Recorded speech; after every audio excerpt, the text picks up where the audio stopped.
আসসালামু আলাইকুম। আমরা এসেছি আঙ্গারা বালিকা উচ্চ বিদ্যালয়। আজকে মাধ্যমিক শিক্ষক কল্যাণ সমিতি শরীয়তপুর সদরের দ্বিবার্ষিক সম্মেলন। মাধ্যমিক কল্যাণ শিক্ষক সমিতির সাধারণ সম্পাদক জনাব বুরহানুদ্দিন হাওলাদার স্যার। আমি স্যারকে এই আজকের যে প্রোগ্রাম সম্পর্কে একটু সংক্ষেপে বলার জন্য আর যদি একটু বলতেন আমাদের। জি, আসসালামু আলাইকুম।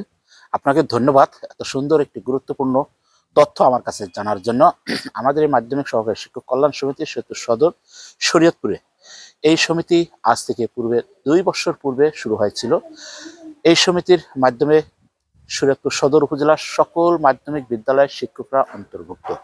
এই সমিতিটি একটি অত্যন্ত চমৎকার সমিতি, যে সমিতিতে আমরা শুধুমাত্র আমাদের টাকা দিয়ে, আমরা চাঁদা দিয়ে আমরা পরিচালনা করি।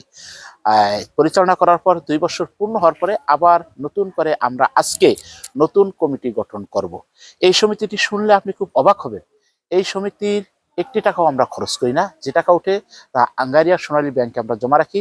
ওই টাকা দিয়ে ভবিষ্যতে আমরা আমাদের শিক্ষকদের বাসভবন বা অন্যান্য যে কোনো কাজ করা যায়, বিশেষ করে গৃহ নির্মাণ করে আমরা যেন শরীয়তপুরের যে কোনো একটি স্থানে সকল শিক্ষকরা দলবদ্ধভাবে একত্রে বসবাস করতে পারি, সেটাই আমাদের মূল লক্ষ্য। এবং আমাদের আরেকটি লক্ষ্য রয়েছে, এই সমিতির আমাদের চাঁদার মাধ্যমে যখন আয় বৃদ্ধি পাবে, তখন প্রতিটি বিদ্যালয়ে আমরা শিক্ষার মান উন্নয়নের জন্য আমরা যেন বিভিন্ন কার্যক্রম পরিচালনা করতে পারি।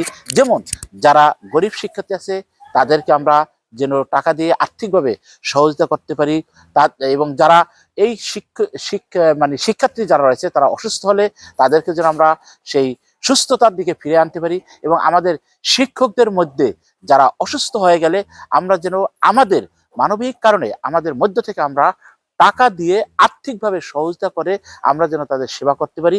এবং আমাদের এই সদরের যত বিদ্যালয় রয়েছে, এই বিদ্যালয়ের যে কেউ অসুস্থ হলেই আমরা তাদেরকে ইনশাআল্লাহ এই সমিতির মাধ্যমে আমরা এগিয়ে নিয়ে যাব এবং তাদেরকে আমরা সহায়তা করব। তবে আপনি জানলে খুশি হবেন, এই পর্যন্ত আমাদের 14,28,200 সামথিং টাকা 2 বছরে আমাদের চাঁদা কালেকশন হয়েছে। সমস্ত টাকাই আমরা আমাদের ব্যাংকে রেখেছি এবং স্টেটমেন্ট নিয়ে এসেছি, যা আজকে আমরা সকল শিক্ষকের হাতে সেই স্টেটমেন্ট ফিরিয়ে দিব, যাতে করে এই সমিতির হচ্ছে একটি আস্থার নির্ভরের স্থল, যেখানে একটি টাকা তছরুফ হওয়ার কোনো সুযোগ নেই। এখানে সভাপতি এবং সাধারণ সম্পাদক তাদের স্বাক্ষরে টাকা উত্তোলন হওয়ার কথা ছিল, কিন্তু শুনলে খুশি হবেন এই সমিতি গঠন হওয়ার পর এই পর্যন্ত আমরা চেক বই উত্তোলন করিনি। 3 জন আমরা অর্থ সম্পাদক বানিয়ে দিয়েছি, তারা টাকা উত্তোলন করে ব্যাংকে জমা রাখে। এবং যদি কোনো টাকা খরচ হয় তাহলে আমরা সকলে মিলে হাতে হাত মিলে কাঁধে কাঁধ রেখে আমরা আমাদের পকেটের টাকা দিয়ে আমরা সেই কার্যক্রম পরিচালনা করি। সুতরাং এটাই হচ্ছে একটি সমিতি, যে সমিতি শুধুমাত্র নিজের আয়ের উপার্জিত টাকা দিয়ে কল্যাণমূলক কাজ করার জন্য আমরা উদ্গ্রীব। ধন্যবাদ স্যার। স্যারের কাছে আমার একটা প্রশ্ন রয়েছে। প্রশ্ন হচ্ছে যে মাধ্যমিক শিক্ষক কল্যাণ সমিতিতে আমরা এই আমাদের যে কার্যক্রমরা দেখে অন্যান্য যে আমাদের যে কর্মচারী যারা আছে তারা আসলে আমাদের এই কমিটিতে আসার জন্য খুবই উদ্গ্রীব হয়ে বসে আছে এবং তারা অপেক্ষায় আছে যে আমরা কখন গ্রিন সিগন্যাল দিই। আমাদের কি ভবিষ্যতে এমন কোনো প্রোগ্রাম বা প্ল্যান পরিকল্পনা আছে কিনা যে আমরা তাদেরকে ইনক্লুড করবো, বা আমাদের সহকারী প্রধান যারা আছে তাদেরকে ইনক্লুড করা যায় কিনা, এরকম কোনো পরিকল্পনা আছে কিনা? আচ্ছা, আপনি একটা চমৎকার কথা বলেছেন। যেহেতু মাধ্যমিক বিদ্যালয় এবং এখানে আমাদের গঠনতন্ত্রে লেখা আছে মাধ্যমিক সহকারী শিক্ষক কল্যাণ সমিতি, এখানে কিন্তু সহকারী প্রধান শিক্ষক কর্মচারীর কথা উল্লেখ নেই। তবে নেওয়া যাবে না এ কথা বলা যাবে না। আমরা যদি আমাদের সংবিধানকে একটু মানে পরিবর্তনশীল এই দিকে যদি মন দেই, তাহলে ভবিষ্যতে তাদের নেওয়া সম্ভব হবে।